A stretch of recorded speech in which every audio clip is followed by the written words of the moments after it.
આજના વિડીયોમાં આપણે એવા ઉપયોગી આઈડિયા અને ટિપ્સ જોઈશું જે રોજિંદા જીવનમાં ખૂબ જ ઉપયોગી થઈ શકે છે અને આવા આઈડિયા અને ટિપ્સ તમે પહેલાં ક્યારેય નહીં જોયા હોય. તો ચાલો શરૂ કરીએ વિડીયો. તો ચાલો જોઈએ ટીપ નંબર 1. તો આ રીતના પ્લાસ્ટિકના ડિસ્પોઝેબલ ગ્લાસ દરેકના ઘરમાં હોય જ છે. તો આ રીતના ગ્લાસના પણ ઘણા ઉપયોગ થઈ શકે છે. તો આ ગ્લાસને આપણે આ રીતે ડબલ કરી દઈએ જેથી કે તેની મજબૂતાઈ વધી જાય. ત્યાર પછી આપણે આ રીતની 2 સાઈડ ટેપ લઈશું. 2 સાઈડ ટેપને આ રીતે કટ કરી આપણે આ ગ્લાસમાં લગાડી દઈએ. વધુ મજબૂતાઈ માટે આ રીતે 2 ટુકડા પણ લગાવી શકાય. જુઓ, ત્યાર પછી આને તમે રસોડાની દિવાલ પર આ રીતે ચોંટાડી શકો અથવા તો ટેબલ પર ચોંટાડી શકો.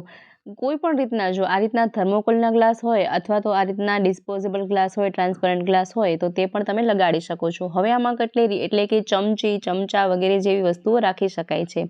એ સિવાય જો તમે તેને ડ્રેસિંગ ટેબલ પર લગાડવા માંગતા હોય તો ડ્રેસિંગ ટેબલ પર પણ આને ચોંટાડી શકાય છે. તેમાં eyeliner, lip liner, makeup brushes, શ્રીંગાર એ બધી જ વસ્તુઓ રાખી શકાય છે. ડ્રેસિંગ ટેબલ પર પણ આ ગ્લાસ ખૂબ જ સરસ આ રીતે લાગે છે. એ સિવાય ઉપયોગ જોઈએ તો જો આ ડબલ કરેલા ગ્લાસ છે તેમાં અહીં આપણે આ રીતે હોલ લગાવી દઈએ. જુઓ, આ રીતે આપણે તેમાં કાણા પાડી લેવાના છે. ડબલ ગ્લાસ એ માટે રાખ્યા છે કે તે વધુ મજબૂતાઈ આપી શકે. ત્યાર પછી જો તમે વોશ બેસિનમાં વાસણ સાફ કરતા હોય ને તો વોશ બેસિન પાસે આ ગ્લાસને આપણે અહીં ચોંટાડી દઈએ.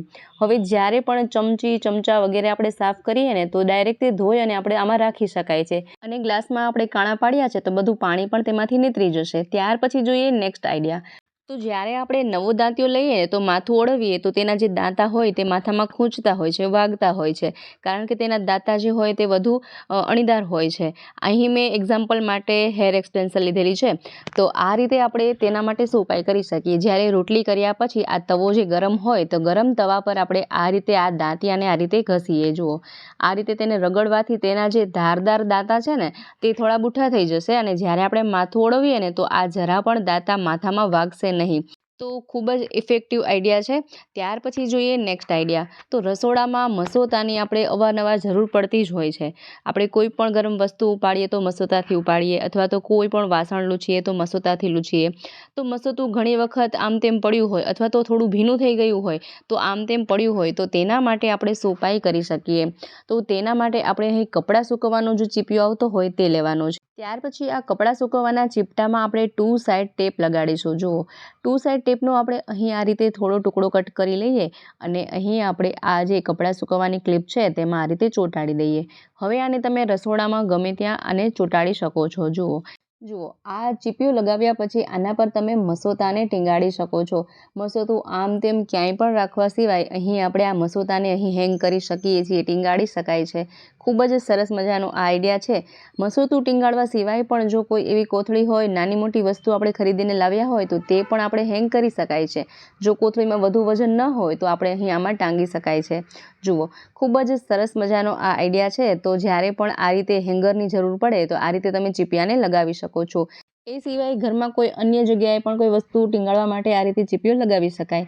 ત્યાર પછી જોઈએ નેક્સ્ટ ટીપ. તો ઘણી વખત આપણે કોઈ પણ વસ્તુ ખરીદતા હોઈએ તો અવારનવાર આવા બોક્સ ઘરમાં આવતા જ હોય છે જેને આપણે ફેંકી દેતા હોઈએ. વિચારીએ કે આવા બોક્સનો તો શું ઉપયોગ થઈ શકે, પણ આજે આપણે આવા બોક્સનો પણ ઉપયોગ જોવાના છીએ.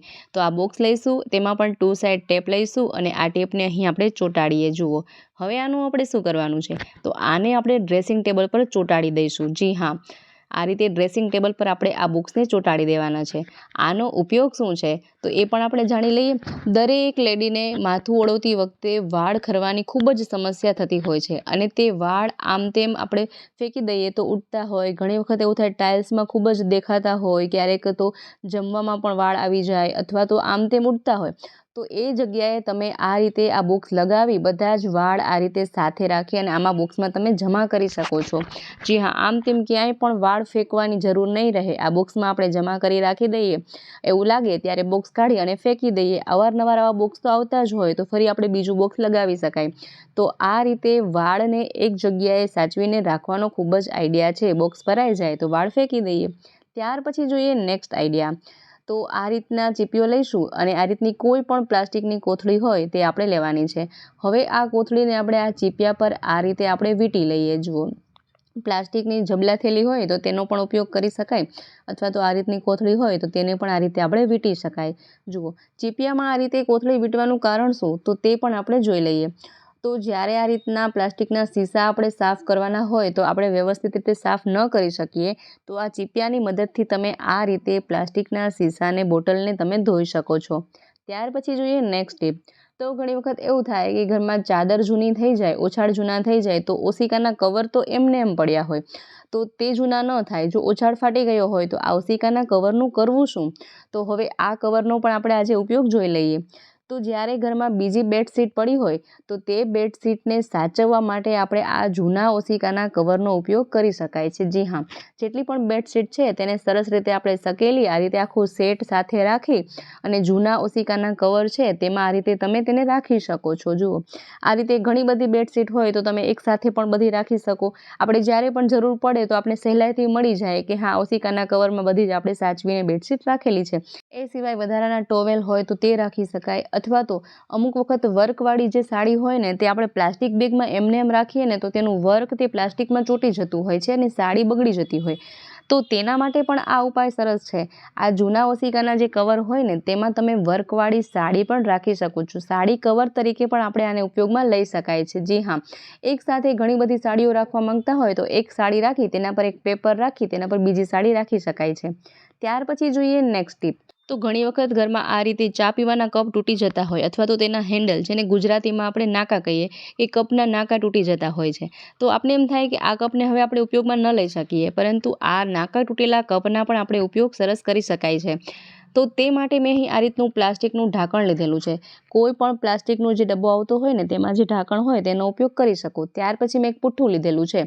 આ ઢાંકણના માપનું આપણે આ પુઠ્ઠું આ રીતે કટ કરી લઈએ। જુઓ, ત્યાર પછી આ ઢાંકણમાં આપણે આ પુઠ્ઠાને ચોંટાડી દઈએ।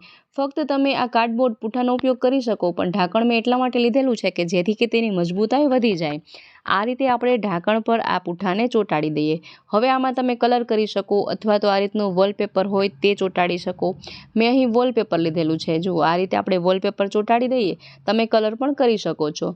વોલપેપર હોય તો તે દેખાવમાં પણ ખૂબ સરસ લાગે છે અને ફટાફટથી તે ચોંટી પણ જાય છે। તો આ રીતે વોલપેપર લગાડી દીધેલું છે। ત્યાર પછી જે આ તૂટેલા કપ છે ને તેમાં આ રીતે આપણે ગ્લુગનથી ગ્લુ લગાવી અને આ ઢાંકણ પર આપણે ચોંટાડીએ। હવે જે નાકાનો ભાગ તૂટેલો છે, જે હેન્ડલનો પાર્ટ તૂટેલો છે, તેને આપણે અંદરની સાઈડ રાખીએ જેથી કે તે દેખાય નહીં। તો વારાફરતી તૂટેલા બધા જ કપને આ રીતે આપણે ચોંટાડી દઈશું। જુઓ, સરસ રીતે મજબૂતાઈથી તે ચોંટી પણ જશે। જુઓ, ત્યાર પછી મેં આ કપની સાઇઝના 3 કાર્ડબોર્ડના પુઠ્ઠાના આ રીતના માપના ગોળ રાઉન્ડ શેપ કટ કર્યા છે। ત્યાર પછી તેમાં કલર કરી શકાય અથવા તો આ રીતે વોલપેપર હોય તે પણ લગાડી શકાય। તો મેં જે ઢાંકણમાં વોલપેપર લગાવ્યું હતું તે જ વોલપેપર અહીં પણ ચોંટાડી દીધેલું છે। જુઓ, 3 આ રીતના આપણે લીડ તૈયાર કરીશું। આ જ વોલપેપરનો મેં અહીં ઉપયોગ કર્યો છે। ત્યાર પછી તમારા પાસે મોતી હોય અથવા તો ડેકોરેશનની કોઈ પણ એવી વસ્તુ હોય ને, મારા પાસે આ રીતના ફેન્સી બોલ્સ હતા તે મેં લીધેલા છે, તેને આ રીતે ચોંટાડી દઈએ। જુઓ, ત્રણેય જ ઢાંકણમાં આ રીતે આપણે આ ચોંટાડી દેવાના છે। તો અહીં રેડી છે, ખૂબ જ સરસ મજાનું એવું ઓર્ગેનાઇઝ બનીને રેડી થઈ ગયું છે। આમાં તમે ડ્રાય ફ્રૂટ્સ, મુખવાસ વગેરે રાખી શકો છો અને તમે ટ્રીપાઈ પર રાખી શકો, ડાઇનિંગ ટેબલ પર રાખી શકો। ખૂબ જ સરસ લુક આપે છે। લાગે જ નહીં કે આ તૂટેલા કપમાંથી બનાવેલું હશે। જુઓ, ખૂબ જ મસ્ત લાગી રહ્યું છે ને। તો મિત્રો, આશા રાખું છું આ દરેક આઈડિયા તમને ખૂબ જ પસંદ આવ્યા હશે। કયા આઈડિયા તમને વધુ પસંદ આવ્યા છે મને કમેન્ટ બોક્સમાં જરૂરથી જણાવજો। સાથે જ જો અમારી ચેનલ પર જૂના હોય તો વિડીયોને લાઇક કરજો, ચેનલ પર નવા હોય તો ચેનલને સબસ્ક્રાઇબ જરૂરથી કરજો। ફરી મળીએ નવા વિડીયોમાં નવા જ આઈડિયા સાથે। ત્યાં સુધી જોતા રહો અમારી ચેનલ બી ક્રિએટિવ।